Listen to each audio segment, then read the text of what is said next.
tools to succeed.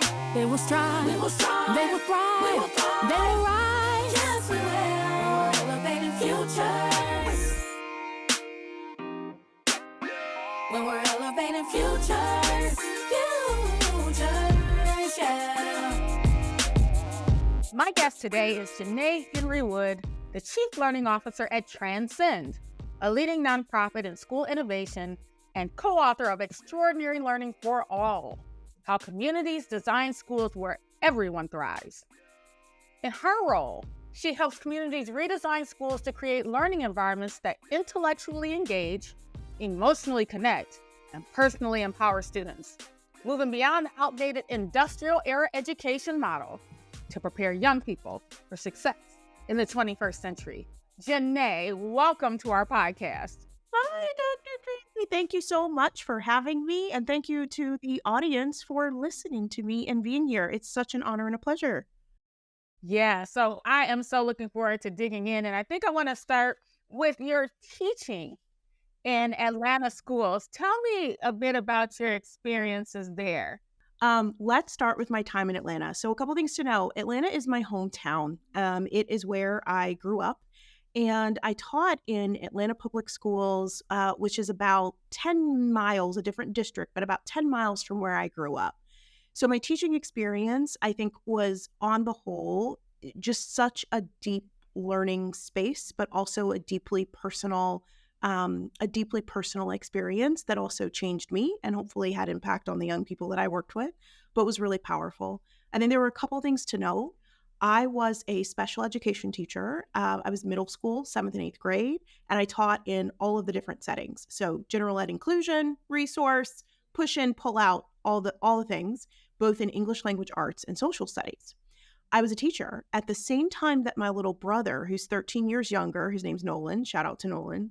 I'll send this to him. He won't listen, but we're going to shout him out anyway.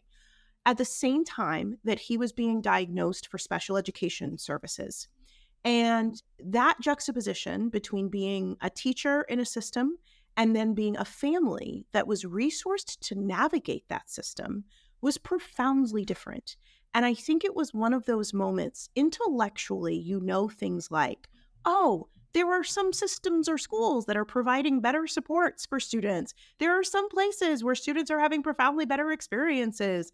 But seeing it up close and understanding all of the million different decisions that you're making as a teacher, as a case manager, that allow parents to really access and use the IEP, the individualized education plan, to utilize that process to get what they need for young people. I really felt and saw the stark dispositions between that process. So as I was teaching, I worked with incredible educators, smart, caring, loving people, but we were also all in a system that was pushing us to do certain actions. So the IEP, we got to get that done for 97 kids. Write it down, get it done, pass it off. If the family doesn't come to the meeting, put it in the mail and they'll sign it. And when you think about that, this is what we call at Transcend an industrial approach, which I'll hopefully narrate a little bit more. I could see all the ways in which that approach wasn't actually allowing the families that I worked with to use that process to advocate for their young people. Meanwhile, my mom and dad were rolling 40 people deep, including character witnesses, into their IEP meetings. Experts here, experts there. That ultimately really allowed young people, my brother, to engage in that process in a way that allowed him to get what he needed from school. So that was like really the core teaching lesson and experience that I learned, is I saw this like profound distinction through that juxtaposition of what some young people in our country are able to get at schools and what other young people are able to get, and how the system that we have designed around it either enables that or hinders that. Wow. And that is so true. I have an immediate family member that struggles with mental health issues. And so as a nonprofit leader, I always tell people that I provide services as if my brother is sitting. Yes. And Yes. when I serve clients, I feel like I'm serving my brother. And so it's very important to give the clients we see the same grace that we would hope that our family member would receive. So your story resonates with me on a lot of levels. Thank you, Dr. Tracee. That resonates with me. You didn't ask me this question, but we're in a podcast. Can I tell you another thing? Go ahead. That I think really illustrates the point that you're making. It's my favorite piece of data. So everybody needs to know that I actually started after I was a teacher. I then worked in Teach for America. I worked in knowledge development there, and then I ended up leading the knowledge team, which had a research component and a learning component. And what we were doing, there were several questions we were trying to ask at the time, but what we were really trying to understand is what is the distinction and what is the difference between our teachers who make gains, who make academic gains with their students, versus our teachers who don't, versus our teachers where there's regression. And my team was trying to study, how does that happen? And we did everything you could imagine. We changed all the variables. We asked all the questions. We looked at all the data. We said, how often do you plan? Do you have a master's degree? Do you have a PhD? Do you plan in groups of teachers or do you plan by yourself? Do you make your own lesson plans or do you get them from the internet? What do you do? What do you do? What do you do? So that we could try to understand if there is causal, that's the holy grail, but at least correlation between what teachers were putting in and what they were putting out. We did all these pieces of data, and it was only one question that ended up separating the teachers who made academic gains versus the ones who didn't. And it was the answer to this question. The students in this classroom are students I would want my own children to know. Just think about that. That was the question that actually separated whether a child grew a year or two in reading or whether they didn't, whether they grew a year or two in math or whether they didn't. It was this orientation and disposition from the educator about the extent to which the child in that classroom, they would want that child to know children that they know, and we can then extrapolate and say that they were viewing those children as their own children, as people who could know their own children, love their own children, play in the playground with their own children. It was that question. And so what you're saying about orienting towards everyone that you're working with, clients, and saying, what if this person were my family member or my child? What would I want for them? It's a powerful orientation. And I have at least seen in my work and research that it absolutely has an impact on what students are able to learn and achieve. Well, we're definitely going to obtain the link to that study and offer it as a resource because that is very valuable and very, very important. In our work in Toledo, a lot of people have asked the question, why is Center Hope so effective using paraprofessionals? So that provides an answer. And for us to return to our orientation on why we're here and spend more time and more resources in supporting our teachers. Yes. So that they are able to reconnect with that positive orientation that they often had when they started. Yes. When we had the file reports and all of the external demands and the legislative demands sometimes cause us to fall out of love with the profession. And so since the children are in close proximity, and we're dealing with them every day, too often they feel the brunt of that frustration. Absolutely. And they're experiencing, I think, what I'm seeing every day. So I've been at Transcend, at the organization that I work with now for 10 years. And in that 10-year journey, what we have seen is that the design of the thing around you, the design of the system matters tremendously for both the mindsets and actions of young people and the mindsets and actions of the adults who serve them. So that's like the perfect segue into some of the things that we are learning and doing at Transcend. Absolutely. So tell me, what catalyzed the transition from the classroom to Transcend? Oh, great question.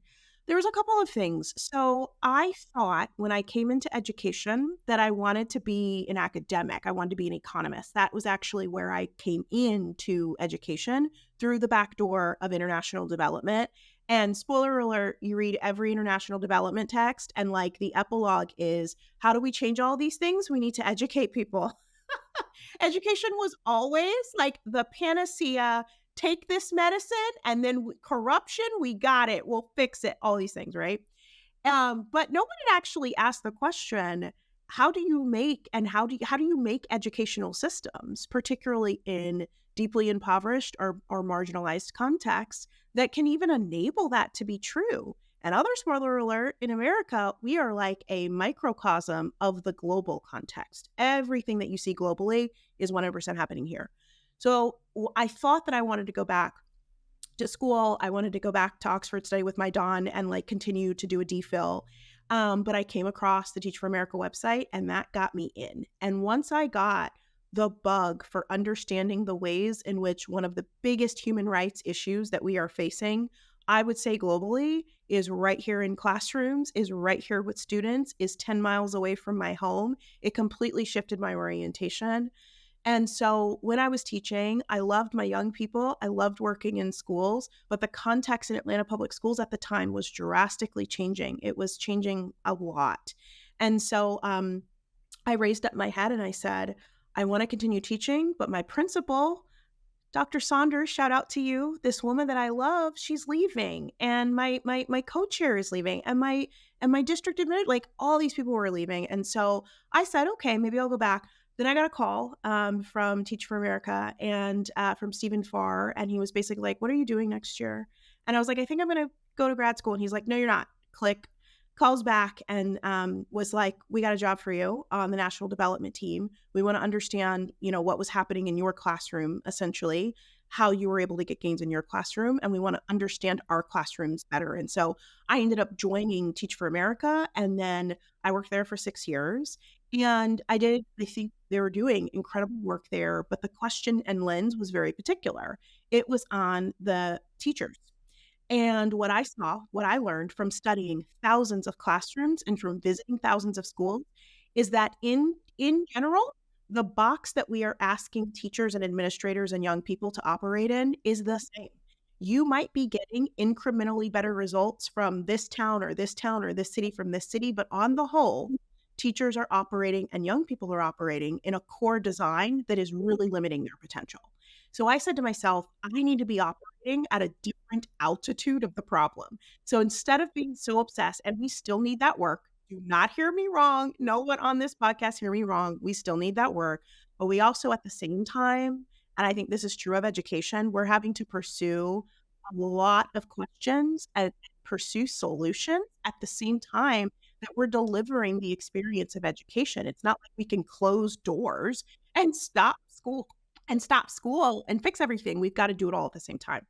So that then got me through to the question of what is this box that teachers and young people are operating in? How did we get to the box? What are the limitations of that box? And most importantly, how do we design ourselves out of the system that we have inherited for, over a century that might have gotten results that we needed at the time, but we now know are just so far away from the kinds of experiences, the kind of outcomes that when people actually need to thrive.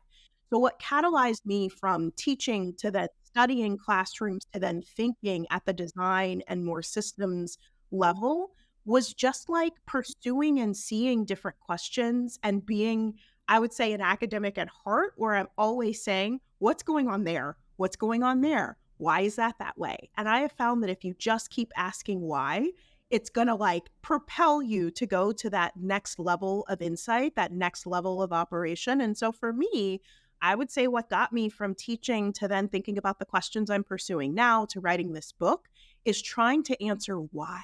Why is that thing happening? Why is that thing the way it is? That's wonderful. We're going to get into the design in more detail. But first, I just want to ask you, on behalf of a lot of women Yes. who may have been impassioned by teaching earlier in their careers, and it may be time for them to move on, right? I think a lot of times some of the issues that we have in classrooms is that as educators, we may be staying too long. Can you speak to some of the other opportunities to impact change, just like your journey? You found that there was another way. What are some careers? What are some paths that women could pursue when they feel like they may have been in the classroom a little too long? That's a great question. Let me break down a bit of the premise. I promise I'm going to answer it. Let me break down a little of the premise of the question and continue to move forward. So, I think you're hitting at something really important, which is the more spiritual, effective experience of being an educator. Something that people I think do not realize is that, my husband also taught and was an assistant principal for 11 years. And so we met when we were 24, and we were in schools. And even though I was not in a school context, people love people who are teachers, and I think what folks don't understand is that it's the 5 a.m. wake up calls. It's the 6:30 or 6:40 being at the bus stop to let the kids in. It's the regiment of every day in, day out, and also operating within a context that is so fixed and so designed that gives you little autonomy. So I think part of what I hear when I hear educators and women educators too say, I'm exhausted, I'm ready to go, there's a couple things that are animating it. One is it's not the children. Generally speaking, I've heard that children are generally the same everywhere. It's like they're going to have some antics, they're going to be silly, they're kids, and you just got to like understand that. But it's the box that's surrounding them. It's the lack of autonomy. It's the inability to like do the things that they think might matter that will actually impact young people, but they've got a mandate or something that says we've got to test and we've got to get these results. Focus on that. So those are sort of the issues that I'm hearing that I'm sure you've heard too, Dr. Tracee, in terms of why people are getting exhausted. It's that system that is around them. In terms of other opportunities, I always say, and I've always learned myself, and I plan on doing this at some point myself, that we should be in schools, then we should be out of them to learn, and then we should go back into them. So the first thing I would say is I'm in the part of my journey where I'm out right now, but my goal is ultimately to get back in it, through whatever lever a system will have me, either for teaching or not, because I do think that there is bi-directional learning that needs to happen. So I would say to folks, if you are in that place where you're like, I just don't think I can serve the young people in front of me, great. I actually advise you to have that reflection and then say, what are the other things I can do? Okay, so now to your question. The first thing is like schools are always needing, and we have in some ways developed a role that I'm excited to talk about that doesn't exist at large in the education space, but I think could. Schools need more people doing more things to get them out of that core design that I'm talking about. We need people to do that. And so one is I'll talk a little bit later about it, but if people are interested, if they are hearing in themselves, oh my goodness, like we need to redesign school, how do I get involved? I think that there is a role that we need to introduce in the system at large. We call it design partner. Schools can call it whatever they want. But imagine that teachers could say, I've taught. I'm really intrigued by the big questions. I want to get into design. I want to figure out how to redesign this box. That is one role that I would say we need to advocate for. We need to get people excited about it, and we need to invent space for people to do that, because that's the thing that I'm ultimately hearing. It's not the children. It's not even sometimes the other adults. It is like the box that we are operating in and what it requires of us. So for me, I would say the first thing is get really clear and understand what is it about the experience, about teaching that you are saying, I need to take a break. Really analyze that so that you can understand. For some people, girl, it might be the kids. They just might be like, you know what? Tired of raising kids. I got to get out of here. For those people, if you're exhausted with children, you can't deal with them anymore. Okay, there might be some other things that you need to go do. I recommend Orange Theory. I recommend like other jobs, like truly step away. Now, if you are saying, no, my heart is still in it with the children, my heart is still in it with education, we gotta create another job for you. That's thing one. That's my only sale pitch. My second thing I would say is I know a number of people who have left the classroom who end up doing a lot of consulting with schools, consulting with people, consulting with teachers who want to change their practices. I think that's wonderful, and I think that's great, and we should think about that for teachers. We should be inventing and thinking about other jobs that educators can do that can still impact schools, even if we are not teachers anymore or out of the classroom. The next thing I would say is sharing that expertise that you have gained with other people through cohorts. There are so many different conferences that I know would love to have consortiums of teachers that are coming and sharing practices. So I think giving back and sharing learning is another thing that you can do, but still stay within the educational space. That is a bit of the lessons from my own journey, even if that's not my exact path. Those are some of the lessons and some of the things I see in practice. So those are all very, very, very helpful and empowering. And it's a message of empowerment because Yes. if we only impact the classrooms and we're limited to the classrooms, then we continue to feel powerless in the situation and really locked in. But being a part of the solution, getting into consulting, going into redesign, starts to set the conditions so that the next cohort, the next generation of educators won't feel so constrained. So Yes. thank you for that. Um, let's also talk about community because I've talked to a lot of education experts and yes, of course, schools are the center of education, right? And it's central to the education space. But a lot of people I talk to still look at it as everyone comes to the school and it's a part of this system Sure. that you're talking about. And oftentimes, individuals, children, families from disadvantaged and under resourced communities can't connect with what is recommended or what's proposed because it still doesn't reflect them. It doesn't reflect their lives. It doesn't reflect, there is such a contrast once you walk out that door as to Yes. what real life is like. And I haven't heard enough Yes. education experts talk about it. It's just like, we're going to get an initiative. We're going to bring in businesses. That's great. We're going to build it and we're going to financially and economically empower students. That's great. But it's particularly with students of color, if their families are not okay, if their neighborhoods are not okay, Yes. then it's hard for them to buy into the opportunity that is sitting right at their fingertips. So can you talk to us about the concept of community-based design and education and why it's central to your work? Yes. I love this question.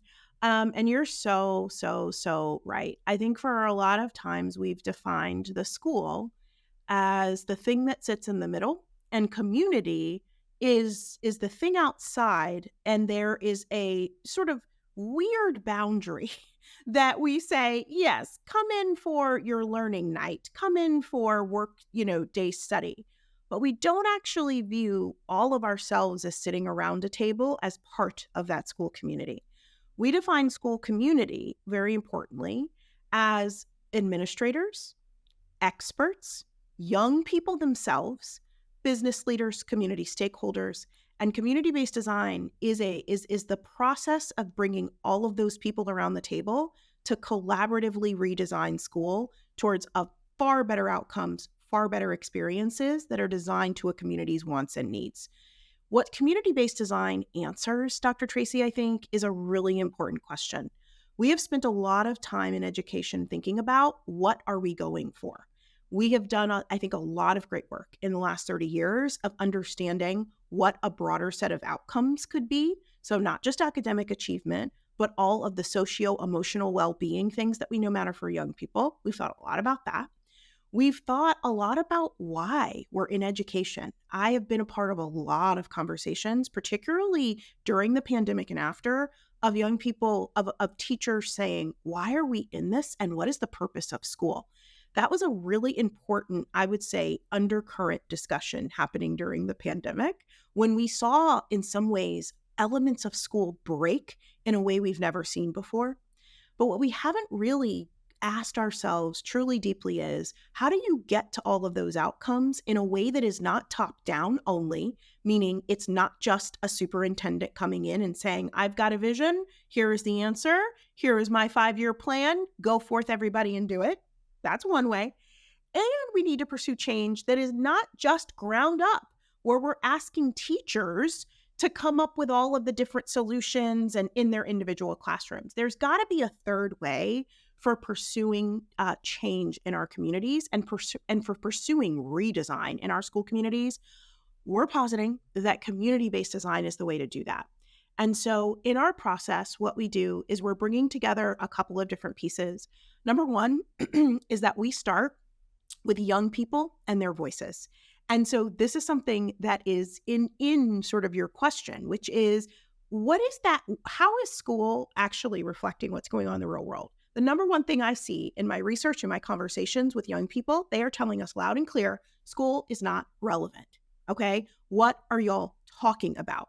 The stuff that I need, like my friends and I have a joke. We'll pick up the phone and they'll say like, how are you today, Jenee? And I'll say, well, another day I haven't used y equals mx plus b, another day. Now, I know that. I'm sure that there are people in their professions who use it. Please do not come for me in the comments. I am certain. I also know that mathematical thinking is very important, and that while I might not be using that particular formula, that I might be using the mindsets that are underneath it. I understand that. I get that. But the essence of the joke is that what kids are spending 15,000 hours of their lives doing is not relevant. So we start community-based design with really understanding what young people understand about the world around them, what they want from schooling, what they're getting from schooling, and where they want it to go. So we start community-based design by being really obsessed with the actual users of school, who are young people. One of the things that we do first is that we get empathy for the student's experience. So we work with what we call design teams that consist of educators, young people, principals. We've done this in communities in DC, for instance. If you were to read our book, Extraordinary Learning for All, coming your way November 20th, we chronicle 4 school communities who have gone through and done community-based design journeys in very different ways. One of the things we know is that our schools and our communities are varied. They are so varied. And in a country as big, as diverse, with as many needs as we have, we've got to have processes that allow communities to come to solutions that are much more community-centered and much more community-based. So we start with understanding young people. And then what we do is we take the educators, we share with the educators what young people have said about their school experiences. And one of the most profound experiences for educators, what we hear, is the space between what they think school is doing, what they think they're accomplishing, versus what young people actually think they're accomplishing. One of my favorite schools, there was a 35% gap. Something like 65% of teachers thought school was highly relevant, and like 30% of students said, yes, what I'm doing is highly relevant. That's an example of one of the methods of community-based design that helps educators and students be speaking the same language a bit, understanding a little bit, because that's also the thing, is that community-based design allows us to get to a shared sort of language and nomenclature around what we're going for. That's thing one. Thing two around community-based design is that we've actually got to get people designing away from all of these experiences that we know are not helpful. So let me just get in, Dr. Tracee, a bit to the design, because I think when I say school is design, people are like, well, yes, the building is designed, Jenee. There are classrooms, there are bathrooms. Yes, I know. But let's talk about the other aspects of the design, the experience design of school. Mostly everybody who's listening to this podcast has had some sort of schooling experience, whether in the United States or outside of it or both, where you got up at a certain time, you maybe got on a bus if you were blessed enough to have bus access. You got to school, the bell rang, 8 o'clock, you went to this class, you went to that class, you went to that class, and the bell basically told you where you were supposed to be, what you were supposed to be learning, the pace of your learning. And generally speaking, we all have that experience. And what we're knowing and what we see when we talk to people when they get out of school, when they're in school, is that number one, that wasn't helping them actually understand who they were, what they were good at, what they weren't good at.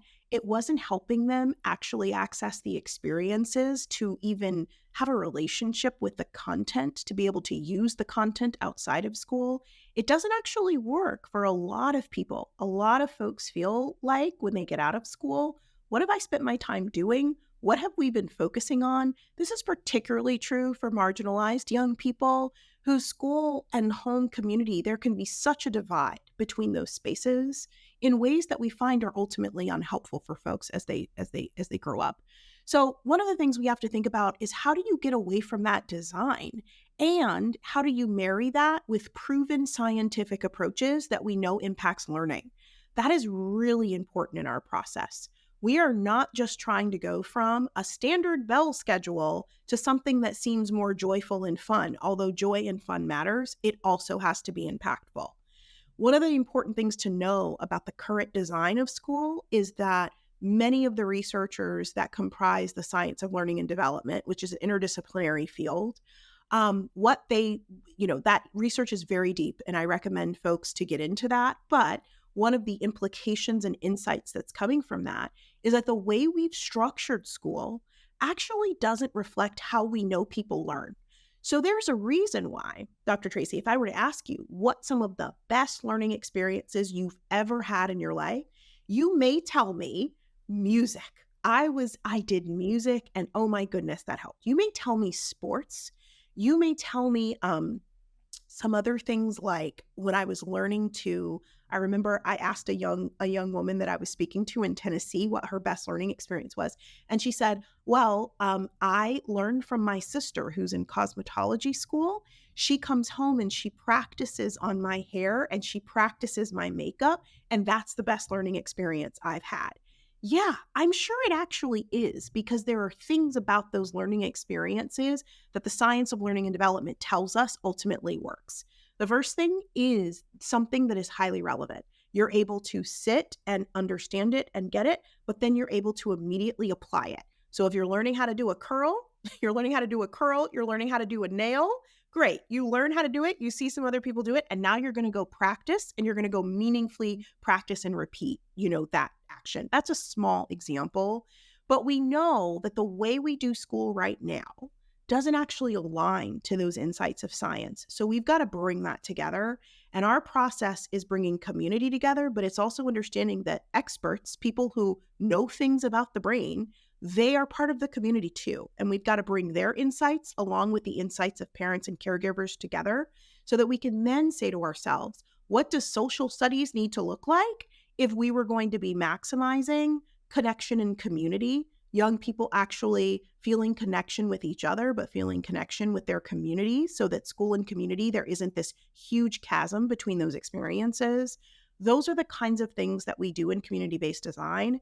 And then we collectively come to and come up with school experiences that are fundamentally different and better.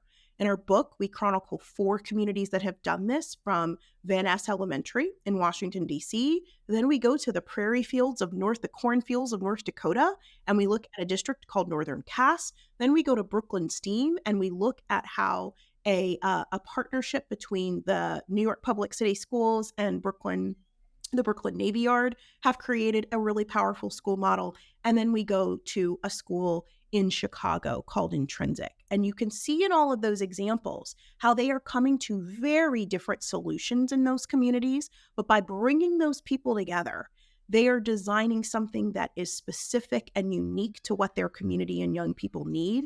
And those are the kinds of solutions we posit are going to get us away from industrial learning, away from one size fits all, to learning that's a lot more personal, a lot more personable and customizable, and a lot more aligned to the kinds of work environments and, frankly, the world that young people are going to inherit.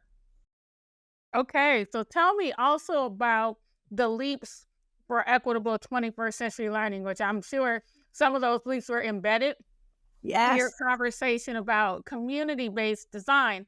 But could you elaborate just a little more on what these leaps are and how they differ from traditional educational approaches? Yes. So let me start by saying, in education, we have done a really good job, I think, of asking, what are the outcomes? What should we be driving for? What should young people know and be able to do?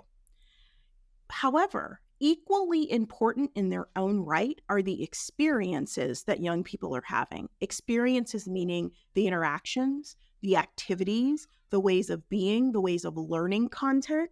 And what the leaps are 10 categories of experiences that we believe most need to change in order to really help young people have the kinds of experiences and outcomes that are ultimately going to drive towards better solutions for them in the short term and long term. So on one side of the leaps, everybody just imagine a 2-column chart, a T chart.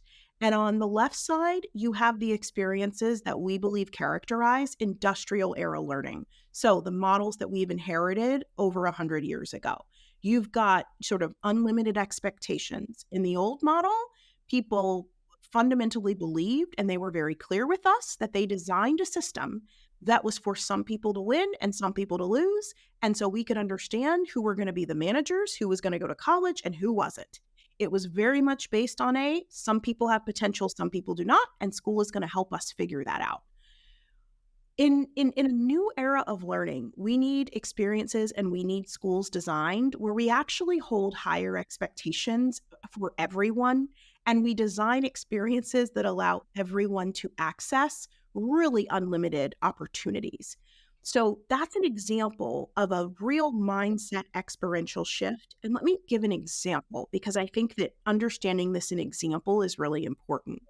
Sometimes we will go into schools and they will say, we're really innovative. We're doing some really innovative stuff. Look at this awesome program that we have in robotics.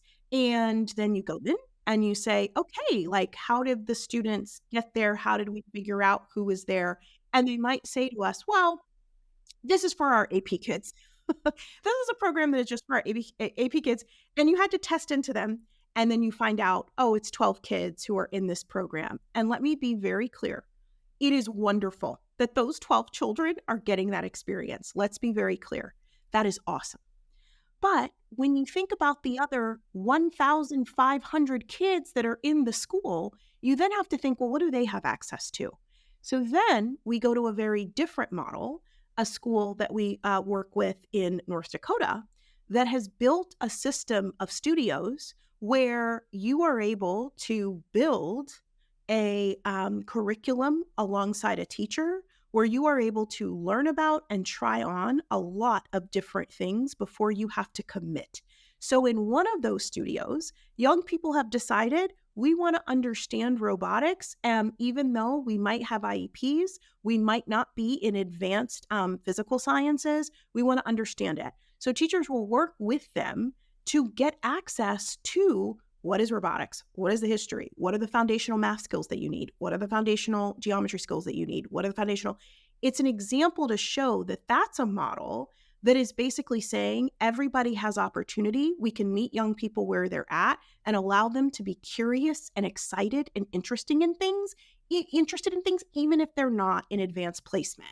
That's an example of a very different way to structure, for instance, a robotics course and access to robotics that allows people to get what they need. Now, the students that are really far advanced in math, imagine they were to take these studios, they're going to take it to a totally different level because maybe they want to focus on robotics.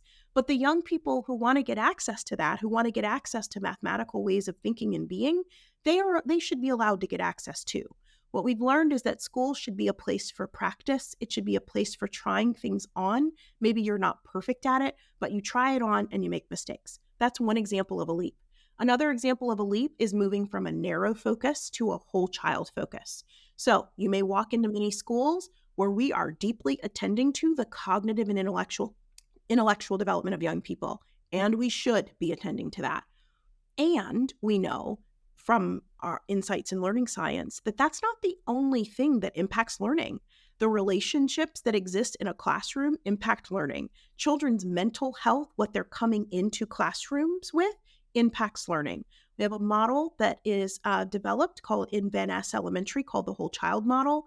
And that whole child model is really focused on getting young people ready and able and in their learning state, getting them ready to learn. So they have a system of whole school practice supports from the moment that you enter the doors at Van Ness all the way through your day that are all about getting you into your learning state and your executive functioning state.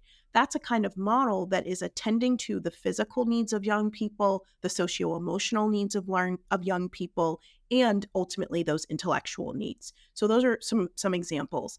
Other quick examples of leaps that we think are so important: moving from an individual focus to a much more community connection focus. We know that learning happens when humans as social creatures are able to socialize, are able to learn. That's really important. moving importantly from a one size fits all model where everybody's focused on the same thing to a much more customized way of learning. We think that's really important for schools to make those leaps. We think it's also really important to make the leaps where, you are focused on passive compliance in one learning environment to learning that is anytime, anywhere. And we definitely saw this break down during those pandemic closures, where once young people weren't in schools and they were on Zoom screens. I have seen many videos of young people through no fault of their own. They were fallen out because the just sleep, just whole classes sleeping, because ultimately they hadn't been learning the mindsets and the orientations of taking your own learning and being able to guide your own learning, whether you're in a school environment or not. So we know that schools and systems are going to have to think a lot about learning that happens anywhere, anytime, and giving credit for learning that happens anywhere, anytime. So those are the leaps. Those are experiential things that we know young people need. The experiences of schools need to change, and leaps are important in and of themselves. They aren't just enablers of outcomes. They're important in and of themselves, and we really need to invest in them. So those are some of our leaps, and we've got tons and tons of resources where people can read more, and you can see it in action. You can see schools that are really trying to prioritize and make these leaps through learning models that they've developed in their communities with their communities. That sounds amazing. So let me ask you this: how do you handle, or how do you bring people who are skeptical, people who are still sold on the traditional approach, on board to these types of practices? Yes, great point. And that is very real. And I want to validate what we experience in education, Dr. Tracee, you know this, is moving from silver bullet to silver bullet, from initiative to initiative. You wake up on a Monday, you're doing, I don't even know if this is a real program, but you're doing reading is power. And then on Friday, everybody's like, reading is power is trash. Now we're doing this. Teachers and educators are in a churn, and it makes it, they're in a churn of rotating silver bullets and flavors of the month. And it makes sense that you can be skeptical, that you can be tired, and that you're like, I can't do this anymore. What we have seen in the power of community-based design is that it actually reignites that love of teaching that you were talking about. I cannot tell you how many educators have said, community-based design treats me like I am part of the solution and not just the problem. And that's really important, is that we've got to look at educators in the face, young people, their parents, and we can't say, you are the problem for why this school is not getting the outcomes. We've got to say, you are part of the solution. You have ideas, you have life experiences that can be powerful. I think that what is the real key to getting folks who are skeptical is to get in there and try it. Sometimes you rebuild and you reconstruct your sense of belief and your sense of mindset after you've seen something working that you just didn't think could. You're just like, I'm not really sure if that's going to work. But we have seen multitudes of teachers who were skeptical in some of our schools where we're doing community-based designs. And then all of a sudden they're saying, wait a minute, I'm seeing an interdisciplinary history, math, and language arts session that the children are buzzing about, talking about during their lunchtime, during their free time. And you mean to tell me the kids are excited to learn, and I'm not having to force them to do homework because they're doing the home? What? Let me be part of this. So sometimes it is a seeing is believing. And then I think the next thing is we have to have processes that invite people into the table, that invite people around the table as part of the solution and not part of the problem. And I think we've really got to shift how we think about that. And community-based design is a process, I believe, that brings people around the table and reignites folks' love of learning.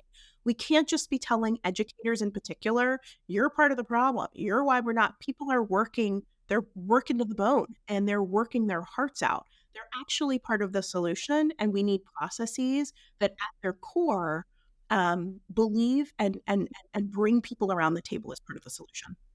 In the spirit of inclusivity, in the spirit of engagement, what would be your advice to parents who want to become a part of this work and who want to advocate for change in their children's schools?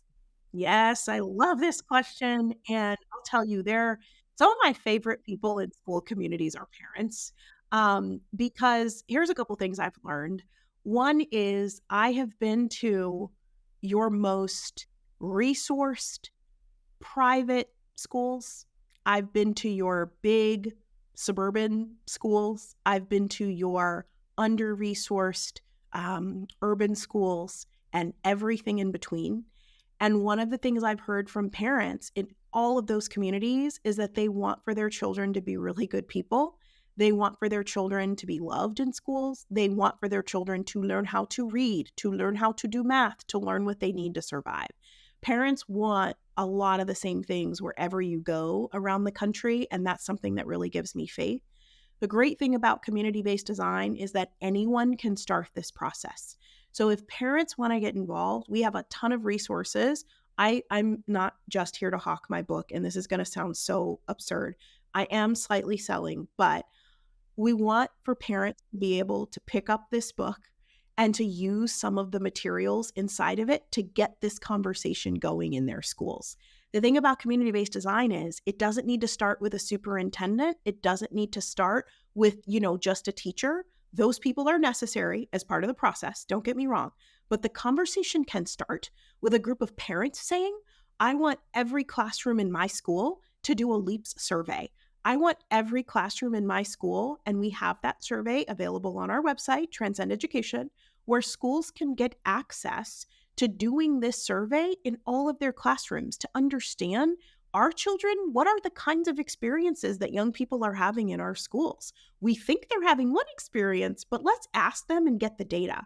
A parent could start with saying, I want to understand what my child, but then other children in the school are doing. So one is they can start by doing the LEAPS. We also have conversation starters for parents. You can take those conversation tools, and when you have time with your children, maybe you're in the car, maybe you've got some weekend time, maybe you're having dinner. Increasingly, parents are so busy, people are working, you can even text your kids. Okay, if you're able to, how was school today? Was there a teacher that spoke to you today that you thought loved you? Why? What is something that you learned in school that changed your mind today? Those are questions that we have in our Conversations with Kids guide. You can also find that at Transcend Education. Parents can take that and begin having those conversations with their children today, right now. And that, honestly, Dr. Tracee, is the beginning of community-based design. It is getting people from wherever you sit in the community to ignite this conversation and build the coalition that they need to build. Parents can do this with other parents today, right now. It gives you valuable insights to understand how your young people are actually experiencing school, not just what they're learning. That matters too, but you can get a totally different insight when you're asking young people how they felt in school today. That's one step parents can take right now. And that is so helpful. We're going to actually use that in our parent education workshops. Right. We survey parents and we ask them what their needs are. And a lot of parents ask how to have difficult conversations with their children. Yes. And one of the things that we advise them is, first of all, start with their natural experiences. You don't just come at a child and then ask them a sensitive question. Or a Right. taboo question. Yes. But a lot of times, if you start with what happened in their day, then you can Yes. build to these things. And then you can also ask them, so who did you get that information from? Because a lot of times we go after and we just talk to children like what they said is preposterous, and then wonder why they shut down. Well, where did you find that information? Provide alternative information that is more reputable, right? But a lot of parents, you're right, don't know how to ask, well, what did you do today? And so a child, you pick them up from after school at 7 o'clock. I don't think they're going to get that descriptor. Oh, we ate, So how do you dig into those open-ended questions? So we want to use that as well. I'm doing a women's educator workshop next week Yes. in Readers. And so I am looking forward to sharing your work, because Beautiful. to reignite that inspiration, here are people to follow. Follow Jenee Henry Wood. Follow your organization. Read the books, because a lot of times we don't get started because we don't know how. So Exactly. I greatly appreciate the energy that you have brought to this conversation, because a lot of times reimagining our Yes. schools and reigniting excitement begins with the enthusiasm that we bring to the table. And not Yes. only did you bring enthusiasm, but you were very methodical in your approach and understanding the incremental baby steps that it takes. Yes. Because a lot of times we overwhelm educators, parents, and children when we say, like you said, the silver bullet. Like, okay, we're gonna just put an initiative out here and everything's gonna fall out Yep. perfectly. And everybody is looking at all these problems and we're not offering any answers. So Exactly. thank you for Exactly. this thorough level of methodical research that you were able to break down in ways that people can understand and giving practical tips and resources. This has been an amazing conversation, and we appreciate all that you have contributed. Thank you so much, Dr. Tracee, and thank you for having me. I think what I would say is the solutions that we need for our schools and for our young people exist within us, exist within communities. All of the things are important, but there is not going to be one policy that's going to fix it. There's not going to be one silver bullet that's going to fix it. It's like we are the people. We have the solutions within our communities. And I think now more than ever, we need processes that are bringing people together to take positive steps and to work together towards solutions that matter. And so thank you so much for just being a place where people can get that information and to know that they can take a step and they're part of the solution too. We are not small and incapable. We are bigger than we think we are. And I'm so grateful that there are outlets like yours that are trying to tell people that more. Well, it's great to have a partner in the work. Thank you again. Thank you. When you show us what we can be, give us the tools to succeed. They will strive, they will thrive, they will